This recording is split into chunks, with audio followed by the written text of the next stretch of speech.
Did you see the stylish kid? Welcome to the Young IPA podcast. I'm James, this is Pete. G'day everyone.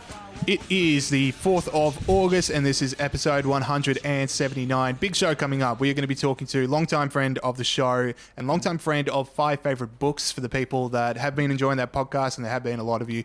And if you haven't had a chance to listen to that podcast, listen to it now, 5 favourite books. But it is Greg Sheridan, foreign editor at The Australian. Going to be talking to him about Victoria going into stage 4, and we're also going to be touching base with him on American politics, because despite everything, there is still an election coming up in 3 months and there's a whole lot of stuff at stake. So we're going to be talking to him about Trump's chances and Biden's chances, and also the idea that TikTok might be banned, or at the very least be forced to sell to an American company. I noticed that the guy has stopped doing the buzzsaw and is now gone to hammering, but we're going to push through. And anyway, we have the return of an old favorite segment here at the IPA, Young IPA podcast. It is the Young IPA quiz, which controversially will have Peter Gregory as host. So Pete, talk us about what's going to happen. Well, I thought, I need a little bit more responsibility in my life to help me grow up. So I was really happy to take over the quiz. I made a few changes, which I think worked well, but maybe we'll discuss that a little bit more at the end. I really enjoyed talking with Greg Sheridan about TikTok. He's very self-aware with regards to his ability with regards to TikTok. And my favourite bit that I'm looking forward to on the show, James, is an old favourite at the end of the show, one of the funnies. And when I say favourite, I mean not favourite. Had a difficult week. So some heavy sarcasm from Peter Gregory, some exactly withering sarcasm. But let's talk about it, because there's one main story happening in Australia right now, and it affects everyone. And it is that over the weekend, Victoria moved into stage 4 restrictions. Extremely depressing weekend. Here's the stats. I'm not going to get into what we can and can't do, because you can look that up. But the stats are, what you need to know is 500,000 people have been stood down from work by edict of the Victorian Parliament. At a 6-week stage 4 lockdown is going to be a cost of $3.17 billion per week to the Victorian economy. And if the lockdown goes for 6 weeks, that total cost per Victorian is $2,280. Now, 500,000 people have been stood down. Now, hopefully a lot of them get back to work soon, but a lot of them will not, obviously. So IPA research found that there was a peak of 9% drop to employment in stage 3 lockdown. So if the imposition of stage 4 has a similar impact to stage 3, then at least 300,000 jobs will be lost, in addition to all of the jobs lost since March. Extremely depressing weekend for Victoria, extremely hard times for us. And Pete, what were your reactions? Yeah, well, look, just like everyone else, really flat about what happened, particularly when you think about the source of this latest sort of second wave is pretty much the government's incompetence with regards to quarantine. I think this bit is characterised once again by bizarre and unnecessarily cruel and arbitrary rules, like you can't play recreational sport, but you can go running. So the one thing that people are looking forward to, a lot of people, is, a hit of tennis or whatever. But for some reason, that's more dangerous than going for a run.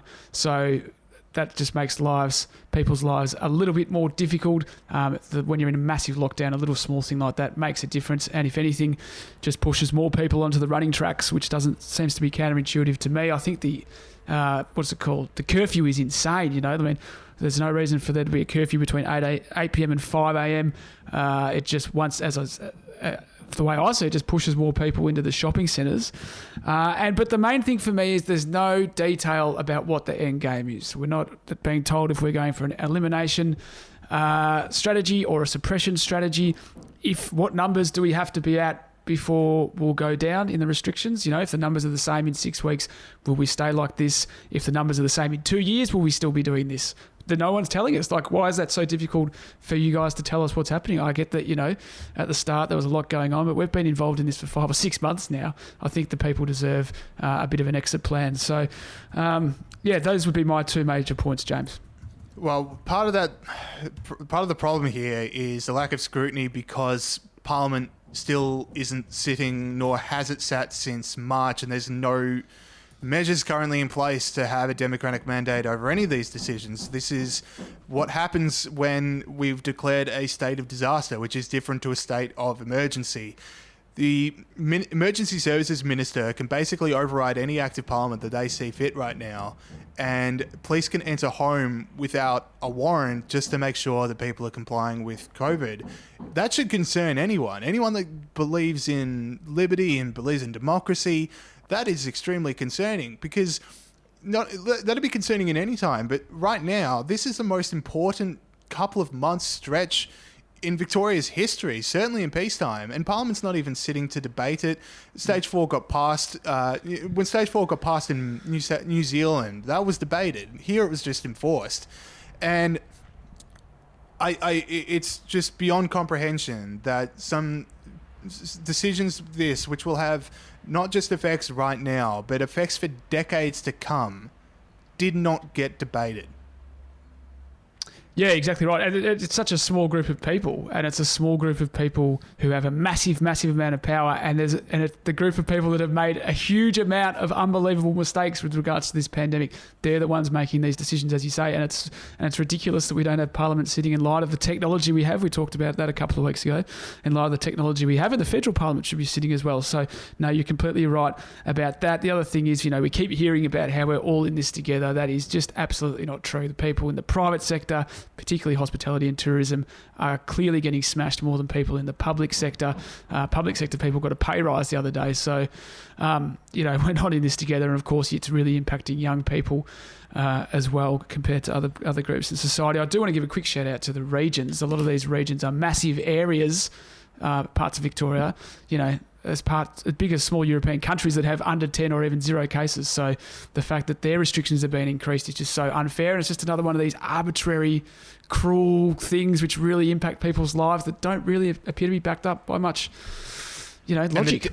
And to the young people, I mean, the debt problems that are going to come from this are so massive, and they're going to be paid off by those same young people who are now being locked out of their education systems and locked out of their workplaces where they could be developing skills to increase their financial worth. And you just wonder how long it's going to take, because it's going to take generations, and the effects just aren't in Victoria. And I mean, we've talked about how what happens here in Victoria from an economic perspective bleeds out into the rest of the nation. And we've got some more stats from that, because Josh Frydenberg's recent economic update, which we talked about on this show, was put down with the idea that Victoria wouldn't get into Stage 4 and that Victoria would come out of those Stage 3 lockdowns that we were in for 6 weeks when they were, which is now out of the window. $9 billion is potentially wiped from our budget forecast, and hundreds of thousands of jobs have been lost ahead of the JobKeeper wage subsidy scheme being scaled back in September. So JobKeeper obviously staying on for a lot longer. Now, the IPA research was based on New Zealand Reserve Bank figures, which forecast that during the country's Stage 4 restrictions, its economic growth was 37% lower than business as usual. So bringing that over to Victoria, that's just $9 billion that the rest of the country is also going to have to help out with.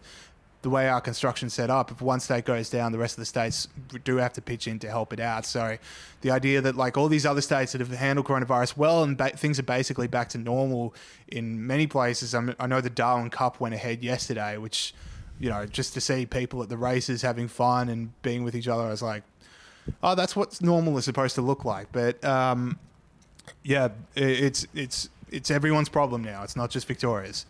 Yeah, of course. Victoria makes up 25% of Australia's GDP, so it's a massive problem if the Victorian economy tanks. Just on your theme of heading out to the other states, South Australia Premier Steve Marshall said the limit on home gatherings would reduce from 50 to 10, and bars and restaurants will only be able to serve alcohol to people sitting down because they had 2 cases in South Australia. So panic stations over there.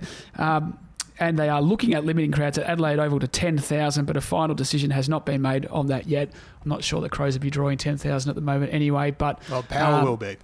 They are exciting to watch. There you go. So that's another thing. And the final point I want to make about, unless you've got anything on that, James, did you have something on that? No, that's all. So I just want to make a final point, just mention a study that has come out during this week, because of course the jury is still out on the whole lockdown thing anyway. There are various studies kind of mounting up that are questioning the efficacy of the lockdown in actually preventing a lot of these COVID deaths.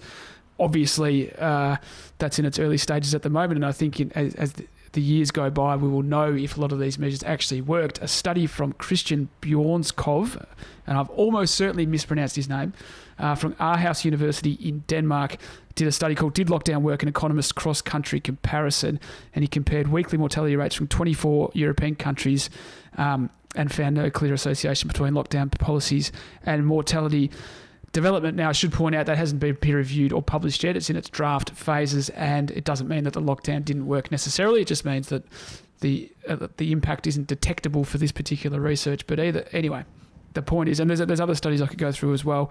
The point is that there's still a chance that lockdown hasn't had much influence anyway on what's going on. So bear that in mind.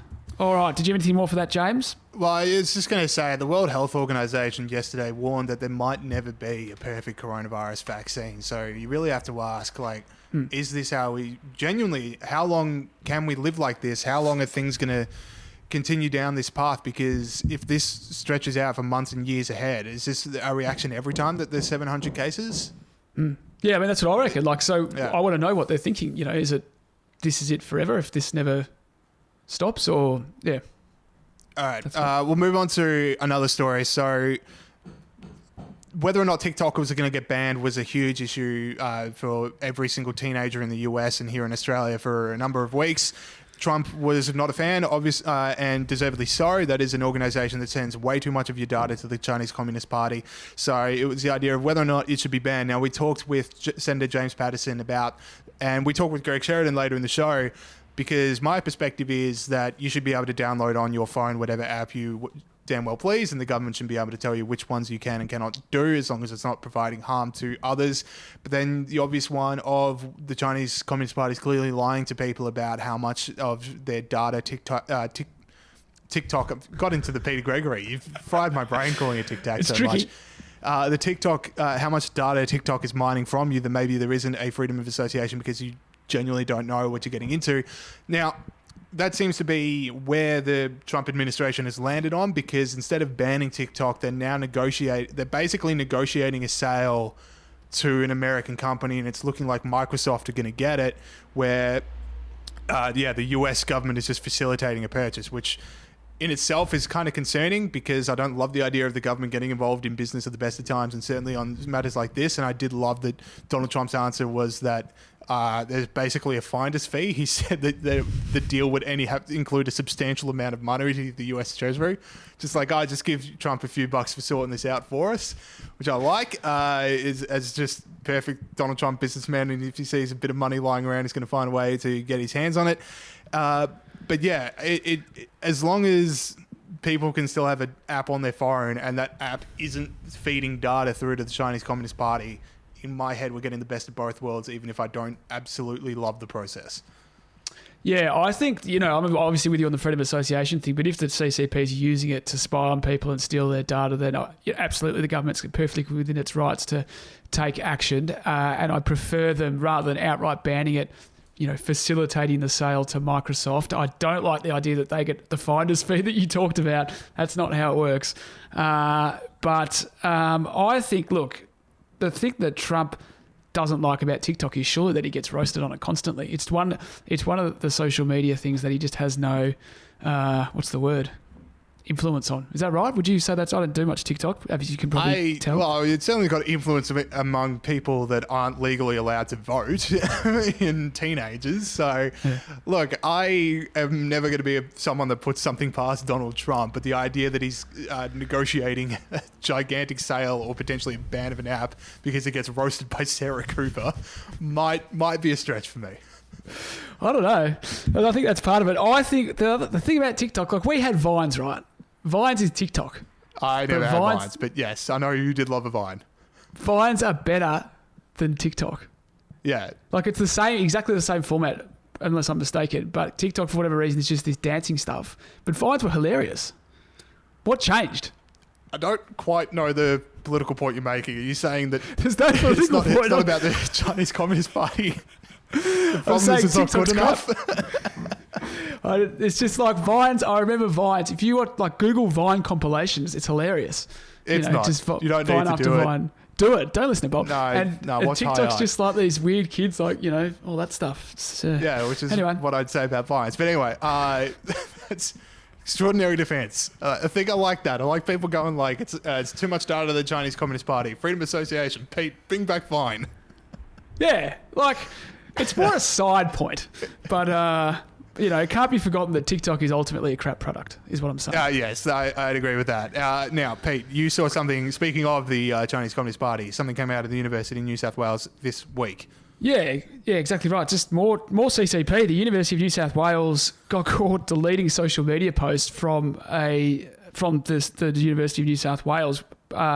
They deleted tweets with an article based on comments by Human Rights Watch Australia Director and University of New South Wales adjunct lecturer Elaine Pearson, including the quote, "Now is a pivotal moment to bring attention to the rapidly deteriorating situation in Hong Kong."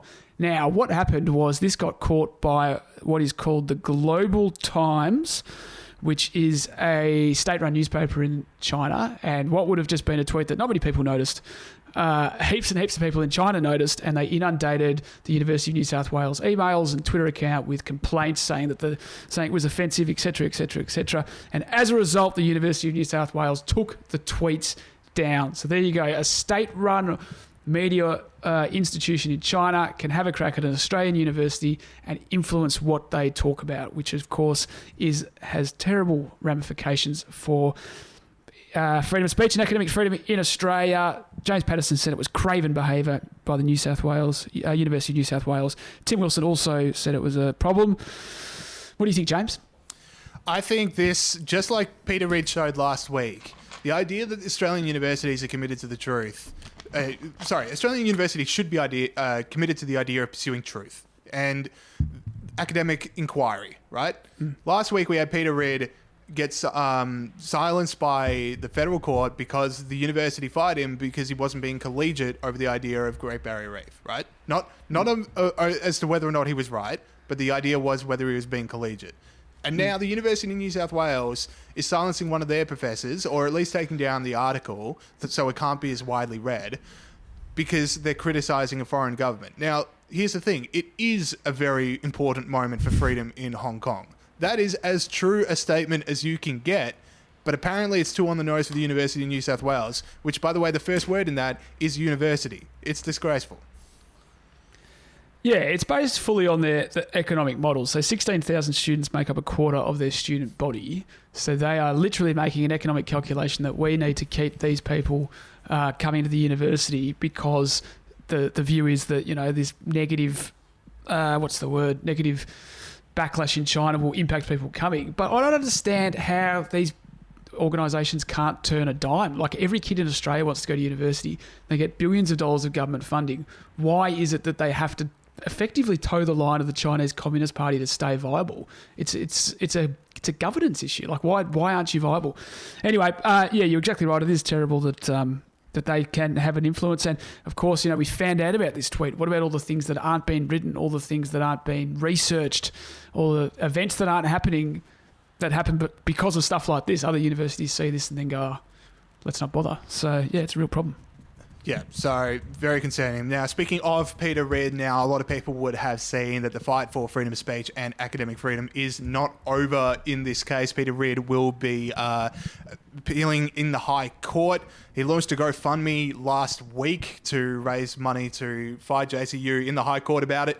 As of, it might be less than a week, might be just over a week, but it's now at $543,178 of fundraising, which is absolutely extraordinary. I know a lot of listeners here would have financially contributed, so thank you for standing up for freedom of speech and academic inquiry, which is huge. You can go to his GoFundMe if you still want to help out. He's still accepting donations, and it's just good to know that there are people who are going to fight for these things tooth and nail and to the very end. So, High Court, obviously, the hearing will be a long way away, but we'll be covering it. That's for sure. That's right, let's go to... And if I could quickly just jump in there quickly, James. Just so you know, Peter has put in $300K of his own retirement savings into this, and he is up against basically all the money of the the Australian government. So the university, James of course... James Cook University has all the money from the Australian government, and they've hired really good lawyers, at a time when allegedly the tertiary education sector is in crisis. So it is really genuinely just the people versus the power of the establishment and the state. So if you do feel like you want to support academic freedom, any donation would be wonderful. Heroes and villains this week. We'll start off with heroes. Grunt the pig, freedom snort, the snort of freedom from the pig that stood up for freedom in Wangaratta. Pete, who is your hero of the week? The thought just occurred to me, I wonder how Grunt is going in quarantine at the moment. I think there's only one case in Wangaratta. Well, when we met Grunt the pig, it didn't seem somewhat like the most outdoorsy of pigs. So I think he would have adjusted quite well. Just onto his 85th Netflix series. Right, heroes. Well, speaking of, this is a good one. This is like Grunt the pig. Trader Joe's, an organisation in the United States. They're a company that makes food and stuff like that, like groceries. I hadn't heard of them, but I've used the internet and I found out what they did. The flip side of cancel culture, James, as we say every week, is coward culture, where media organisations and companies just surrender to a very small, organised, motivated group of people. Trader Joe's almost did that, I realised. There was a petition calling them to change their names of certain products. So they have these things called Trader Joe, but they also have Trader Jose, Trader Ming, San Joe, which they place on some international products. Now, 5 seconds ago, that would have been deemed as sort of culturally appropriate, nice that you're adapting your product for people from other countries. But that was 5 seconds ago. Now it's horrendously racist. So there's a petition to get them to change those names. And initially it sort of looked like they were going to do it, but then they changed their mind. And they released this statement, James. We want to be clear. We disagree that any of these labels are racist. We did not make decisions based on petitions. Fantastic. They went on to say, recently we have heard from many customers reaffirming that these new variations are largely viewed in exactly the way they were intended. So what I read from that, James, is that there was a bit of what would be called activism going the other way. There were customers saying, no, we like your products. We don't think you're racist. We would prefer it if you didn't surrender to these unbelievable idiots. So the 2 points to take out of this is it's great when a company stands up, but there's also scope for a bit of activism going the other way, because at the end of the day, a lot of companies make decisions based on economics. And if you create the case and the atmosphere going the other way, we'll see less of this surrendering. Get woke, go broke. Okay, my hero this week is Majak Daw, who is an AFL player for the North Melbourne Kangaroos. So this one does go across codes. So if you heard AFL and you just phased out and wondered when the interview starts, stick around. But Majak Daw is he's an AFL player. Now, 2 years ago, attempted suicide, and over the weekend played his first game in 2 years. For North Melbourne, played well, kicked a goal, was large and in charge in the back line, took a couple of good intercept marks, so it was good to see, but obviously it doesn't matter whether or not he played well. The fact that he was out there was extraordinary.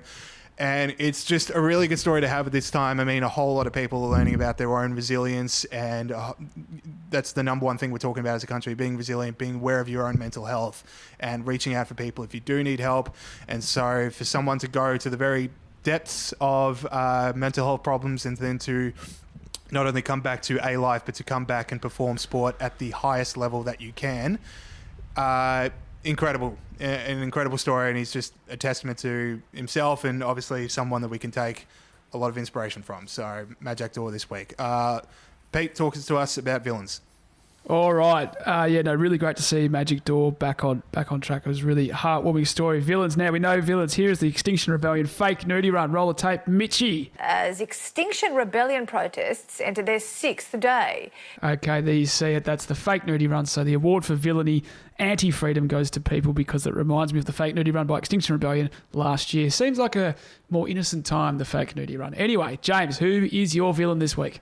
Okay, my phone actually lost battery just as Pete threw it to me, so I'm now off my computer, and that long-time conspiracy theory that Apple will fry everyone's old phones just in time for the release of a new Apple iPhone. I now believe it. I started the show at about 78% battery, and it's run out of battery in 15 minutes. So interesting times. Now, my villain this week is Bernie Fraser, who was also head of the Treasury for 5 years before serving as RBA governor from 1989 to 1996, which is about as swamp creature an introduction as I can give anyone. Now, the AFR ran a big article talking about all the need for economic reform in the wake of coronavirus, and they asked Bernie Fraser about his opinions, and here's what he said, and I quote, "Howard and Costello had a golden opportunity to use the revenues to invest in productive infrastructure. Some of it went to the Future Fund, but really they spent it on tax cuts. They pissed it up the wall even when the economy was building up steam." Now, Pete, what do you reckon about the idea of someone that influential in Treasury and in the Reserve Bank of Australia thinking the government spends money when they cut taxes? It is ridiculous. It's not spending money. That is the people's money. And the problem is the education system, James. The education system. The education system. Yeah, so that's what you learn when you do, that everyone who does economics comes out with that bloody viewpoint. All right, well, maybe, sorry, but the idea that it's pissing up the wall to let people have control over their own money is just as grim as you can get from the Australian swamp. Sorry, I mean, I don't know, just a very, very grim one. Pete, who is your villain? That's true. No, all that's true, James. That's a really good point. Just before we move on to my villain, did you? Now, this was a point included by just our noticing executive how director. dark I am. I'm just going to lighten up a little. Keep going. Okay, fair It's enough. all part of the show. He's talking actually dark, not metaphorically dark. That was a point made by our executive director John Roscoe in his fortnightly Australian Financial Review column. Is this an attempt to suck up, James? Are you trying to curry favour with the boss? No, I think it's just two of Australia's leading intellectual minds arriving at the same conclusion over a quote. That's fair enough. Find a No, new of course, slant, you're exactly Pete. right.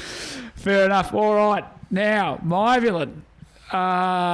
Protesters in Portland. Now, we know protesters in Portland have been going for 60 days or so, a couple of months, and it's been getting violent at times, a lot of the time, have taken a new optic, which I don't know if they've thought through, and that optic is burning Bibles. The New York Post reports that protesters have started burning Bibles in Portland after midnight on Friday night. They were filmed burning an American flag and Bibles to start a bonfire. So just happy to be at the book burning stage. I think these protesters, anyone sort of thinking, don't know if this plays that well for us in the media, historical comparisons between other groups that have also burnt books. But have Peter, they thought this they so, are burning James? bad books. Yeah. So, yeah, I don't know. Like, for me, it's sort of like, I feel like that they're revealing their instincts here. And maybe, hopefully, a lot of people will see that. Yeah, they're saying the quiet bit out loud for sure. Okay, so we'll now go to our interview with Greg Sheridan. Now, got to apologise in advance for some of this interview. The content is really good. Unfortunately, we did have some internet connectivity issues in the record. So some of it's going to be edited down. Some of it's going to be doing pauses. For those of you who listen to this show on the 1.25 speed setting, wouldn't entirely recommend it for this one, because listening back, there was a whole lot of that thing that Zoom does when, you got a bad line and suddenly you just stop. But then you talk really quickly because Zoom's trying to catch up with the rest of the show. So a whole lot of that. But what he does say is extremely good, because it's Greg Sheridan, and why wouldn't it be? Unfortunately, we couldn't use some of the stuff he talked about with 5 Favourite Books, so it falls to us to say to people, 5 Favourite Books is a really great podcast. People are absolutely loving it, and you can listen to that on whichever platform you listen to your podcast, or wherever you're listening to this show right now. You can also listen to 5 Favourite Books, which is Dr. Bella DeBera, Foundations of Western Civilization program here at the Institute of Public Affairs, and also one of the very best friends of the show that we have, and Greg Sheridan, talking about Greg Sheridan's 5 Favourite Books. Still running, so they come out every weekend. Make sure you're listening to that. Really great conversations, really great books, and if you're here in Victoria, we've got nothing to do, and so that leaves a lot of time for some reading, so let him hit you with some really good recommendations. Cool, we'll now go to that interview. Okay, we now welcome on to the show once again Greg Sheridan, the foreign editor of The Australian, and also the first guest of the IPA's new podcast series, 5 Favourite Books, which people can download and listen to now if they haven't already. Greg, thanks so much for coming back on. Great to talk to you guys. All right, so Greg, Victoria entered stage 4 restrictions on Sunday night. What were your reactions to that decision? I don't have a problem with the idea of phase 4 restrictions. That's not to say I endorse every single thing they're going to do, but this virus is a killer, and I think the overseas experience is you've got to jump on it pretty quickly, but once you get it under control, the thing is not to let it out of control, which is what the Andrews government did so stupidly, and I don't think has been properly held to account for. Greg, you said on Sky over the weekend that you were disappointed that particularly the ABC, but even other media organisations haven't scrutinised the Andrews government enough. One of the things that really annoys me personally is that he sort of jumps on it every day and kind of blames the citizens of Victoria for this when it's clearly a large part of it is his government's fault. Do you think there needs to be more criticism or scrutiny of state governments in general, and particularly the Victorian state government, by the media? So daily press conference for leaders to interact in the virus, approval ratings going up, and it's happening in all of our states, but it's much worse in Victoria than elsewhere, is you've got a fundamental basic breakdown in the accountability mechanisms of democracy. Victoria is not really a functioning democracy anymore. It's not a tyranny, and I mean, it has the rule of law and it has elections and everything. I'm not suggesting Andrews is a dictator, nothing like that. But all the accountability mechanisms of democracy are gone. So just today we hear the Public Accounts Committee, the opposition and the crossbench members of the Victorian Parliament Public Accounts Committee wanted to have a proper inquiry into what had happened in the breakdown in the quarantine hotels. The government just shut that down, used their numbers to say, no, none of your business, Parliament, you keep your noses out of it. And they've just used the obvious mechanism of referring it to an inquiry by a retired judge to say we don't have to answer any questions on it. Then the media is very thin.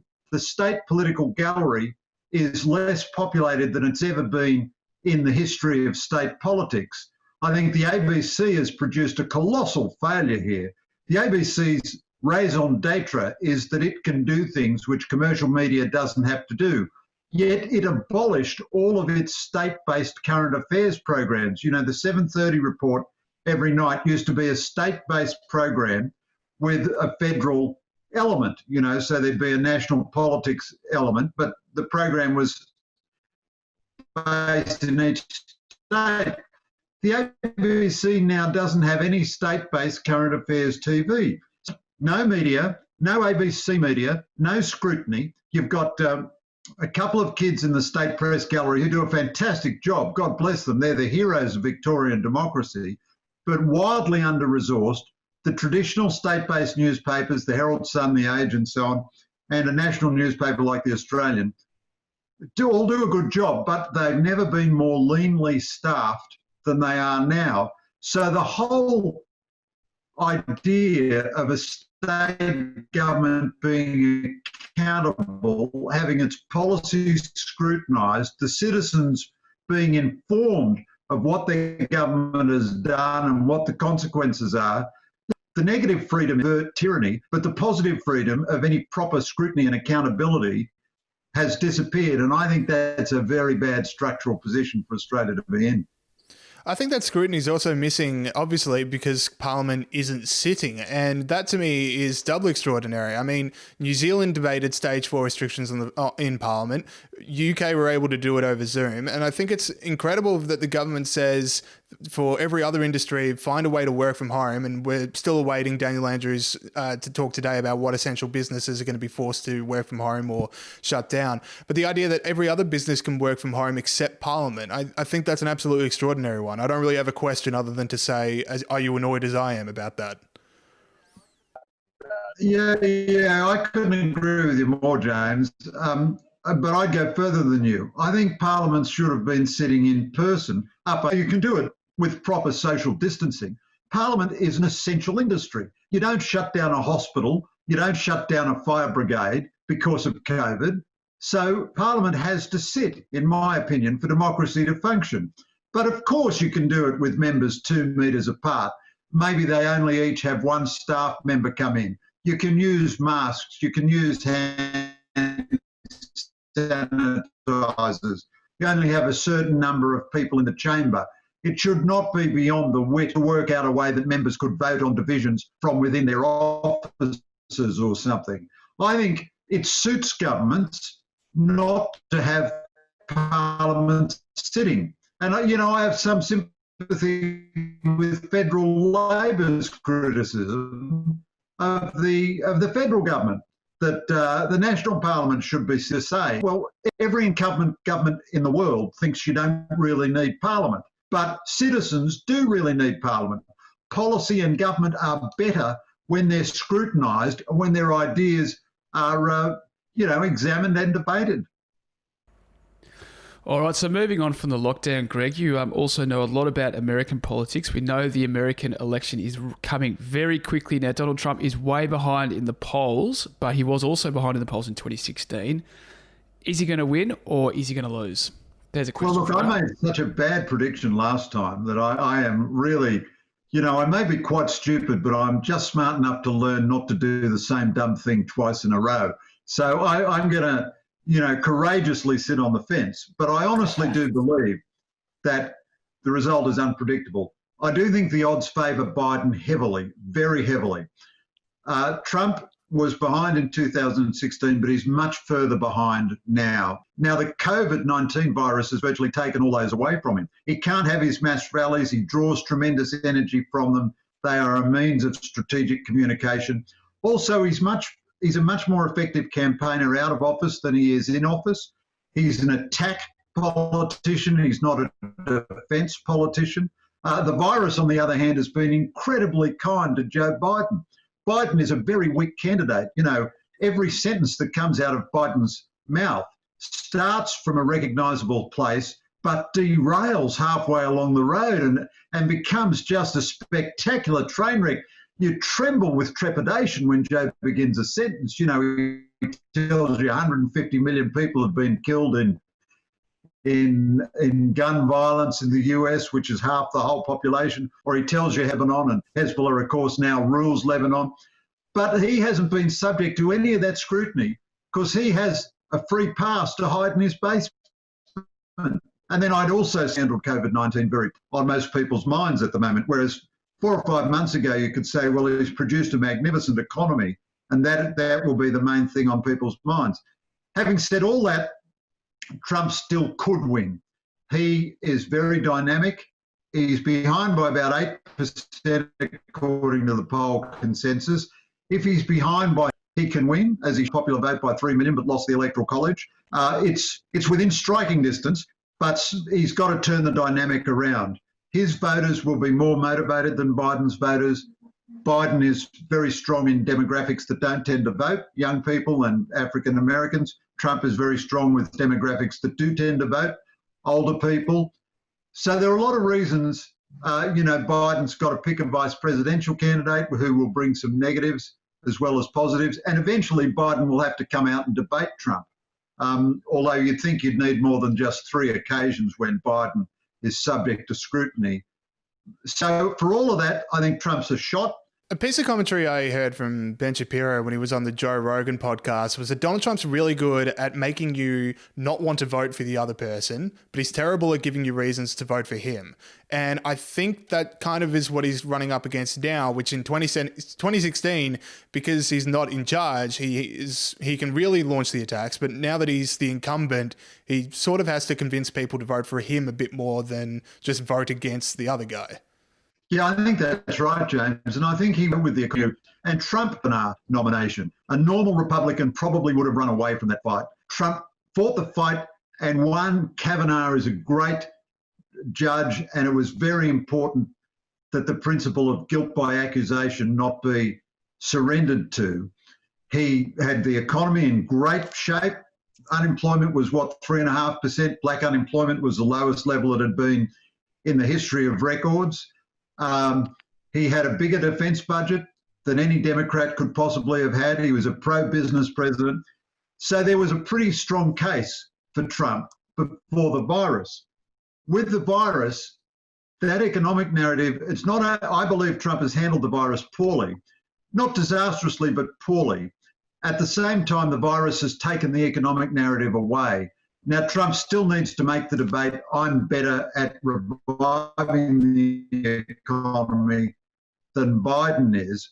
But also last time he could say, I'm going to smash the system, I'm going to drain the swamp, I'm going to cut years, but still it's a mess. I haven't got the wall built, I haven't drained the swamp very well. And the thing that's on everyone's mind, of course, is the virus, and that's not helping him. But Shapiro's insight that Trump is very good at making you not want to vote for the other guy, that is Trump's forte. He's an attack politician. It's often very unattractive, but he's extremely effective at it. Crooked Hillary, Lion Ted Cruz, little Marco Rubio, Sloppy Joe, calling Elizabeth Warren Pocahontas because of her ridiculous claim to be Native American when she plainly wasn't. These are very effective, and he's not able to do that so far in this cycle. One thing that's really stuck out for me, Greg, is, so we've mentioned the virus and things like that. We mentioned the things that Trump could say he's done well, like the economy and the price of electricity and all those things. We had the virus, which, as you say, he didn't handle that well. What do you think about one of the things that came out during the violence that followed the virus, and this was a point made by Tucker Carlson, is that this was the guy that was going to protect America, from its enemies, like it was the guy that was going to protect American culture, make America great again. Yet I think a lot of Americans feel like the violence that's followed coronavirus, to do with Black Lives Matters and to do with all the things that happened in terms of ripping down statues and smashing up businesses and smashing up homes, that he was a bit impotent during that period and he wasn't able to protect America. Do you think that is true, and do you think that's going to be a significant factor in the election? That's a really interesting area, Pete. I think it's actually very, very complex, and it's proven in a sense too complex for Trump. I would have thought that it was almost an iron law of politics, almost like Newton's law of gravity, almost axiomatic, that violence in big cities helps a Republican and hurts a Democrat. And indeed, in the 60s and 70s, the Democrats kind of embraced the politics of right. I think, Trump has some tremendous and unusual strengths as a politician and done some astonishing innovations in politics. His inability to frame a message around that violence. Now, of course, he's got most of the media dead set against him, whatever he does. So you see him give a beautiful speech at the Mount Rushmore speech. And I'm not someone who generally says what Trump says is beautiful. I find most of what he says very ugly. But the speech at Mount Rushmore was a very fine speech in the best American traditions, still condemned by CNN and the New York Times and so on as a pro-slavery preach. That was absolutely bananas. Condemnation, which he himself has failed to give a proper narrative around this city violence. The thing that he did, sending in Department of Homeland Security paramilitary uniformed agents to arrest demonstrators on the streets, it didn't do any good. It didn't stop the violence anywhere. It didn't work symbolically. I mean, for federal troops to go in, it's the sort of thing that appeals to Trump because it's symbolic. But the symbolism, it's too transparent. So people want to say, what are you really doing about crime on the streets? Not what symbolic gestures are you making. It's quite limited what a president can do, but he certainly could have run a crusade. And Trump's inability to communicate a message like that, I think, was a bit surprising. Moving to another topic. So there's increasing reports that Trump is going to either ban TikTok, or I think now the rumor is that it's going to negotiate the sale with Microsoft or something like that. Banning TikTok presents a challenge to people that love liberty, because on the one hand, you should be able to download onto your phone any app that you choose, but on the other hand, there's so many weird stuff about privacy, and I read this recent Reddit thread on all of the things that TikTok tracks about you and your phone, that maybe you could argue that freedom of association doesn't apply when you have such little knowledge of what you're agreeing to. So where do you fall on something like TikTok being banned? We are trying to bring these institutions under the rule of law, but at the same time not prevent freedom of speech. So when television developed, you had to bring it under the rule of law. When radio developed, you had to bring it under the rule of law. Newspapers, the same. Now, I think in a lot of those technologies, the regulator became too heavy-handed and we lost too much freedom. I mean, in Australia, we have the worst, most restrictive, most anti-democratic laws of libel and slander that you have anywhere in the Western world, and that is a tremendous constraint on our freedom of speech, tremendous constraint. Having said that, though, I think two things concern you about things like TikTok. The first is just Chinese ownership. That's not a racial thing. It's the Communist Party of China. If it was owned by a Japanese firm or a Singapore firm, I'd be much more relaxed about it. But if it's owned by a firm, so if Microsoft buys the thing and you can still do your downloads and so on, that seems to me not a bad idea. On the other hand, though, I do think all of these big tech companies ought to be able to do much more disclosure. Now, James, it will astonish you to hear I'm not a very techno-literate person. But the way you signed up to this Zoom call was applause worthy, all right? Don't sell yourself short. But every time I access anything on Google or any piece of technology, it says, we use cookies, we spy on you all the time, and either you accept or you reject. But if you reject, you can't go ahead and use the application, you know? You're locked out of doing, you can't say, I reject your ability to spy on me, but I still want to have access to this website. I don't know why that is, and I think our regulators have been slack in allowing what are now kind of public utilities, really. Google, it's good that it's in private hands, but it is really like a public utility. You can't sort of go onto the internet without using it. So I think they ought to have to disclose to us much more clearly what they're doing. There ought to be limits about how much information they can take from us. They ought to give us an option to say, no, you don't get the information, but I still get to use the function. And I think Western societies are groping towards that position. I think we haven't been too fast in rushing into regulation. I think there's been a sober responsibility about not wanting to abridge freedom, but you've got to protect your privacy and you've got to protect your national security. G'day everyone, welcome back to another edition of the Young IPA Podcast Weekly Quiz. Hey, what did we miss? Bit of a change this week, just to rev up a tired old format. I'm going to host, and James is going to be one of the contestants. So let's welcome our contestants. Director of Policy at the IPA, Gideon Rosner. How are you going, mate? I'm good. I'm what is it, day whatever of house arrest here in the Spencer Street bunker. So it's another day in paradise. Yeah, you do look like Isn't he loving it, folks? Yeah, he's really flourishing in these conditions. He does look like he's in a bunker from deepest, darkest central Melbourne, which of course is now under complete house arrest. Yeah, Dara McDonald. Oh, sorry, you keep going, Gideon. No, all I was going to say is a lot of our colleagues, very sensibly headed for the hills and tried to skip across the border, but I'm here right in the belly of the beast, watching everything implode upon itself, like the last chapter of Atlas Shrugged. This is Atlas Shrugged, and I'm John Galt, baby. This is Galt Gulch. Fantastic stuff. Now, Dara, of course, is one of those people that fled for the hills. Dara, a research fellow at the IPA and the IPA's resident mixologist. Dara, where are you at the moment?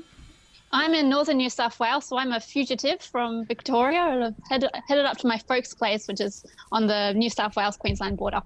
How close? That's really close to Byron and Nimbin, isn't it? Is that right? Yep, up so there. Who would have thought a hardcore free marketeer would come out of the Byron Bay Nimbin region? What's the weather like? It's beautiful. I could be sitting outside. I'm sitting outside at the moment on the balcony. I could be wearing a T-shirt if I wanted to. That is unbelievable. I didn't want to make you too jealous. Well, you've managed to do it anyway. James, how do you feel about being a contestant and not the host? Do you feel relieved? Do you feel nervous? Bit of both?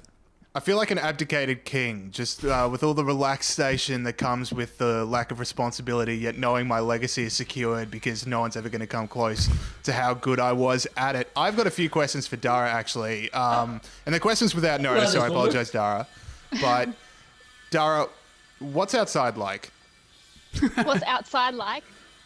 It's sunny. It's nice sunny. I can even give you a little, this is outside. I'm on the balcony now. Look at that. So that's what the sun looks like. That's what a tree is. Sadie the dog. Yeah. I remember that stuff. At my feet. No, don't be melodramatic. We're allowed outside once a day. Oh, okay, yeah, fair enough. Well, that leads into my second question. Dara, what's a restaurant like? We get our time in the yard under house arrest, come on. Chairman Dan's looking after us. Why don't you get a bit of Stockholm syndrome like everyone else? Okay, so question 2, Dara, what's a restaurant like? It's getting there. It's getting there. Unfortunately, the pub which I used to work at is closed for renovations at the moment. Otherwise, there would be a pub 10 meters from here. So, you know, I'm suffering a little bit. Crimea River, But- baby. So Dara lives he's from northern New South Wales where it's sunny and lives 10 metres from a pub. That is unbelievable. So, but you gave up all that up to come down to Melbourne to fight for freedom, Dara. That is truly inspirational. All right, let's get into the quiz now. Question 1, as we know, what do you say at the start, James? You lose a point for an incorrect answer. You get 1 point for a correct answer. Whoever wins is the king or queen of the world. Okay. And, buzzers are your first names. Buzzers are your first name. Okay. Yeah, important to remember. Important to remember that, your buzzer is your first name. Let's get into it. Now, it actually took me a while to come up with these questions, but they're very good. Number 1, how much did IPA research find that stage 4 restrictions in Victoria will hit Dara, gross... 3.17 billion per week. That is absolutely correct, Dara. Oh. I can see that you have not just been making cocktails in lockdown. You've actually been working hard. I was going to say, you have to give me both decimal points, but you did that anyway. So 1 to Dara, Gideon, nil, Bolt, nil, obviously. Now, question 2. What did WA Premier Mark McGowan accuse Clive Palmer of wanting to do in WA? Build Jurassic Park. No, is it? I suppose it's not really accusing if it's correct. No, it is correct. What did you say? Build Jurassic Park. You already did that on Coolum or something. But like a good one. You do realise that Hey, incorrect answers lose a point, James. Palmer saw. No, I'm just sorry to take everybody's attention off the quiz, but Palmasaurus on the Sunshine Coast is actually fantastic. I saw it before he shut it down. I went, the whole hotel is completely isolated and desolate and run into the ground, but he's got millions of dollars animatronic dinosaurs there. It's quite spectacular. So Mark McGowan, you should be so lucky. Gideon, of course, on the payroll of Clive Palmer. That was incorrect, by the way. My bank balance would look a lot better, I tell you. If you're watching, Gideon's a very talented individual. So that's incorrect, by the way. Does anyone have the correct answer? Doesn't look like it. So what he accused him of doing, Clive Palmer, of course, wanted to get into WA, wanted the exemption for the WA border closure. Mark McGowan overnight, or yesterday really, accused him of trying to spruik a massive supply, and I can't say this word properly, of hydroxychloroquine. Is that right? The thing that... Hydroxychloroquine, yeah. Hydroxychloroquine. That's it. That's what he accused me of doing. All right, so Bolt loses a point. Oh no, life-saving medicine. Ooh. All right, question 3. The Office of the Australian Information Commissioner has looked at the Institute of Public Affairs. Gideon. This happened during the week. Did you say Gideon? It was they're reviewing the decision by SBS not to release details of the article it deleted about bushfires or something. I'm going to need a little bit more information. Oh, it reviewed an FOI request that we logged in. Maybe a little bit more information about the article. The article Is there a chance to steal? was about bushfires. What did it say? It was something like... Look at Bolt's face. Well, I'll continue the I question. didn't even know this was on the public record yet. It was saying that bushfires had no link to climate change, and then they deleted the article, I think, and then saying That's that there was exactly no right. link. And I won't tell us why. That's exactly right. I was going to... So it was... decided to commence review into the rejection of the IPA's Freedom of Information request seeking information from SBS as to why they deleted the old Australian Associated Press article for their website. And I was going to ask you what the article was about. It was from former CSIRO scientist David Packham, who said linking bushfires to climate change is absolute nonsense. And they just took it down for no apparent reason in November. All right, what are we up to? Question 4. Yeah, question 4. In the AFL... The Dara won that one, I presume. There, I got that point, yep.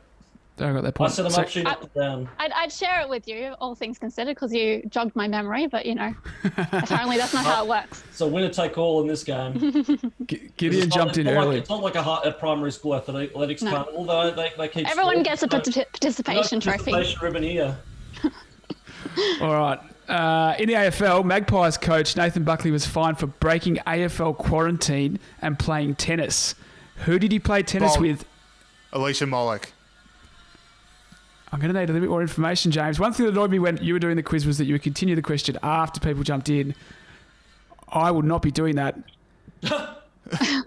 Alicia Mollek, Brenton Sanderson, and Annette. Okay, I'll give you half a point for the first bit. So that means, gee, this is hard. You're negative 0.5. Not as easy as it looks, Pete. That's right. Who did he play tennis with and how much was he fined? Oh. Can I get... Ooh. $1,600 odd. Can I go back in? Heads up? That is incorrect, Gideon. You can come back in. 50K. Yeah, I'll take 50K. What? It was 25K each, but that was how much Yeah, it was a fine from the AFL. Yeah. I was by the AFL. So it wasn't like... Yep. So it wasn't like So James actually goes up to 0. Dara on 2. Gideon on negative Not only the 1. AFL now, not only are they stupidly woke, they also they see themselves as sort of assisting the state in enforcing quarantine laws. They're like a militia group or something these days, or a auxiliary force. Well, I actually fired an AFL journalist for reporting on the Richmond captain's wife breaking coronavirus restrictions. So I think they just don't want any attention on anyone at the hub at all. So when something pops up like this that can't be avoided, it's like, we're going in. Well, it's good thing Nathan Buckley didn't do something really horrendous, like quote from the Bible. He got out of a bloody cannon. All right. On that note, John Roscombe in the Australian Financial Review last week wrote about Thatcher and Reagan in his fortnightly piece. He wrote, in Reagan's first budget, his 1981 Economic Recovery Tax Act cut the top marginal rate of federal personal income tax from what to what. I hope you guys all read the boss's piece last week because... I read it, but I don't remember any of the figures. Can we play close to the pin? Yeah, we'll play closer to the pin. There's two numbers which will make it complicated, but oh well. 21%. Okay.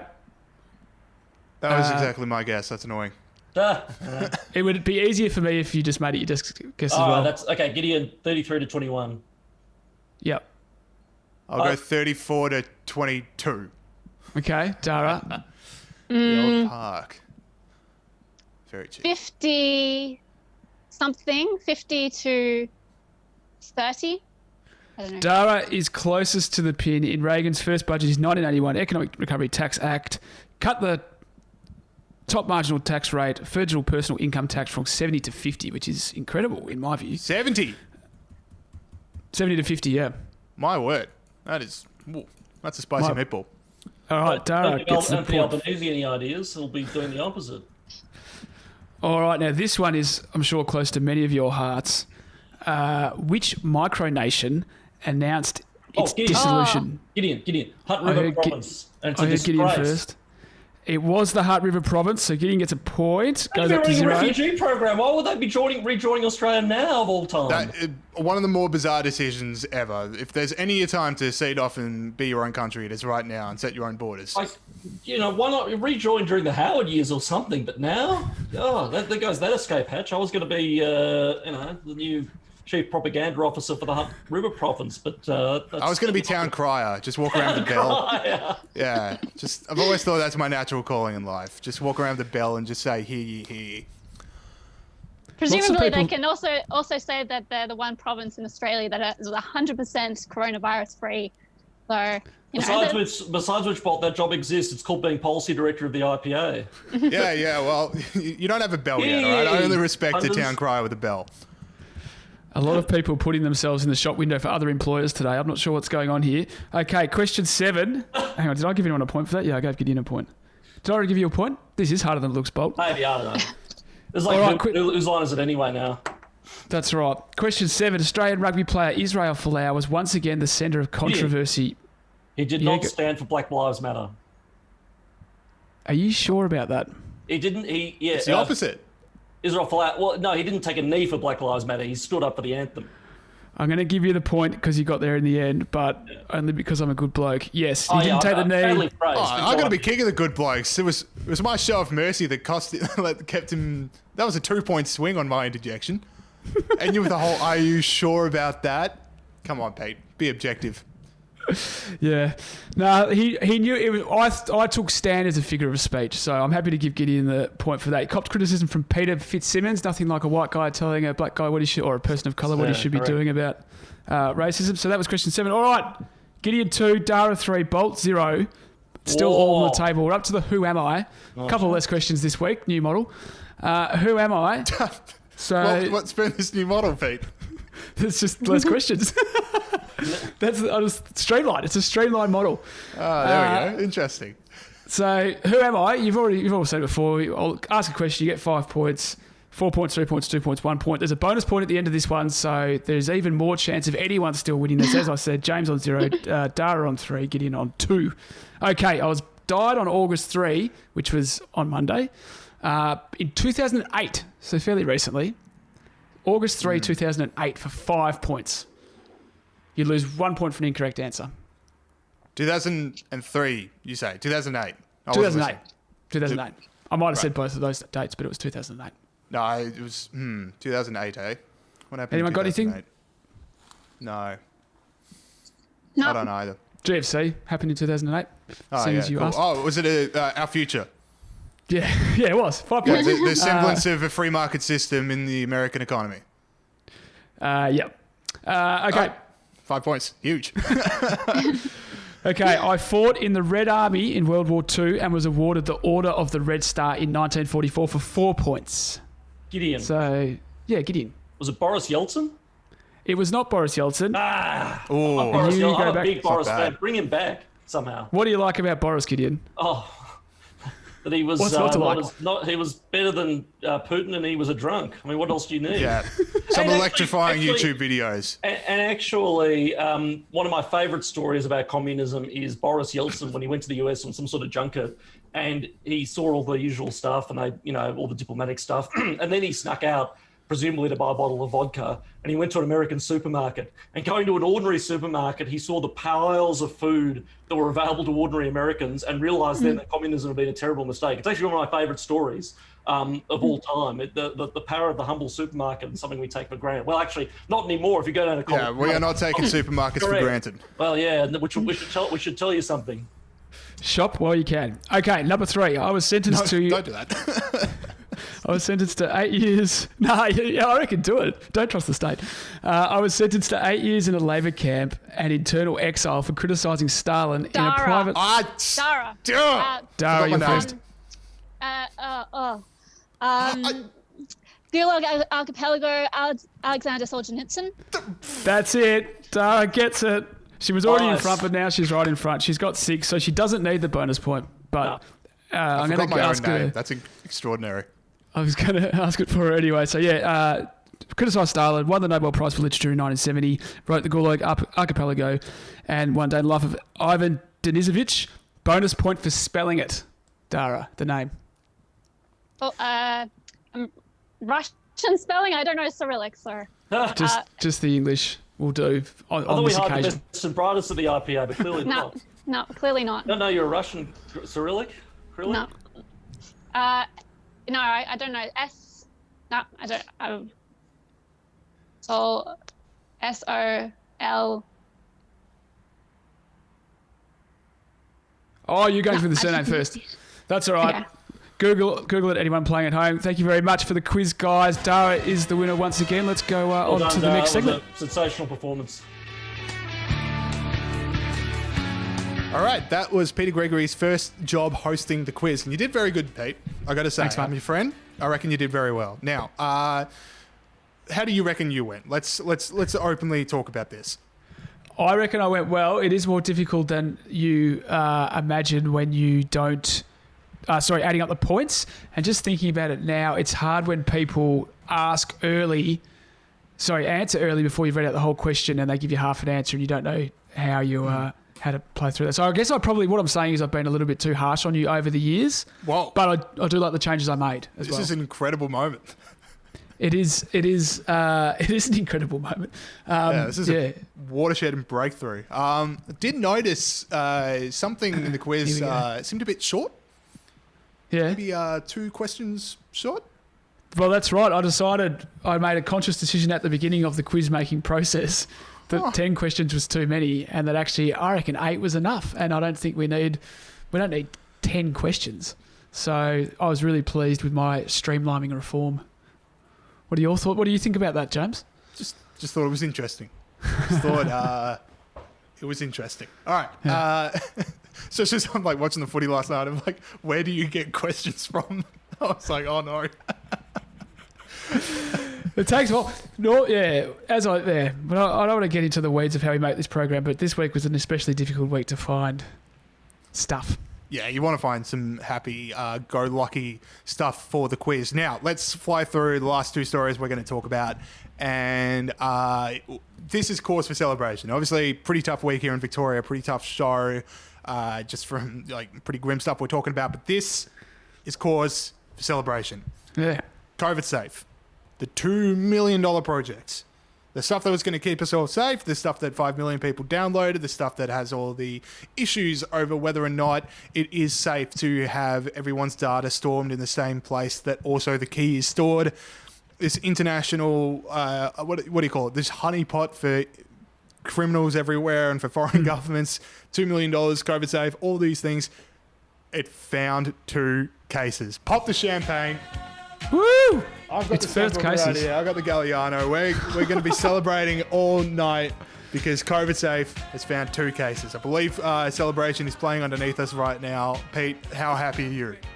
I'm really happy that they finally got their first cases. It's been a long time coming, and I guess, now we can all start to prepare to not be under restrictions. But what I liked most about this, James, is they found these cases at the Mounties RSL in Western Sydney. Now, the oldies always get bagged for not being able to use technology. It's the boomers' fault. I like that the first cases were found at an RSL, and actually 544 people who visited Mounties RSL in Western Sydney were able to be tracked down on the COVIDsafe. So 544, probably mostly oldies, are all across the app, mate. And also, just that's another moment of just like, man, remember when we used to go to pubs where there were 544 people in there? I don't think they're all there at the same time, but Yeah, but still, just the idea. Just seeing people that you don't see every day. I'm going to miss it. We'll be back. We will be back. maybe. Right. Last story we're going to talk about is this is just one of the things you can't stuff up. There are some, you shouldn't make mistakes at any time, but mistakes are unavoidable, but there are some things that you just can't make mistakes when you do. And Owen Jones found one of those. Now, Pete, I obviously said at the start of the show, Owen Jones was coming back. This is someone you want to talk about. Do you want to talk to the people about what's happened this week? I will. So for those that don't know, Owen Jones is a big lefty in the UK, and he's very sort of aggressive. He's the thing I think. Probably the most thing that annoys me about him is he's quite effective, but it's mostly through just, absolutely pronouncing half-baked ideas as just absolute truth. Anyway, what he did over the last week is had a Guardian piece called I Joined the Twitter Boycott. So already this is annoying. I joined the Twitter boycott, but racism on social media is just the tip of the iceberg. Yeah, good on you, Owen Jones. Anyway, he was talking about Wiley, who I'm told by reliable sources is a rapper, who had just made a series of anti-Semitic tweets. But the picture in the paper was of Kano, I hope I'm pronouncing that correctly, who is a different rapper and a different black man. So I don't know if to people who work at The Guardian and to Owen Jones, if all black men look the same. But guys, that's really offensive. If you could please get things right and use the right photo when you're talking about someone in the newspaper. Especially in an article talking about racism on social media. That's just the one time you cannot make that error. Especially when you've made a career out of what's the word? Exaggerating, racism in our society. Especially when your whole thing is racism is everywhere. And then you do something like this. Including our website. Extraordinary scenes. That is it for the Young IPA podcast this week. Thank you to Greg Sheridan and thank you to Gideon Rosner and Darren McDonald for joining us on the quiz. If you like the show, if you haven't already, make sure you're giving us a review in Apple Podcasts. And we're also on any podcast platform that you can think of. We're also on YouTube and Facebook. So if you do have friends and family that would like the show, again, we're in Victoria. We've got nothing but time on our hands. I've been listening to more podcasts than I ever thought was humanly possible. So if you want to pass on the show to them, that would be great.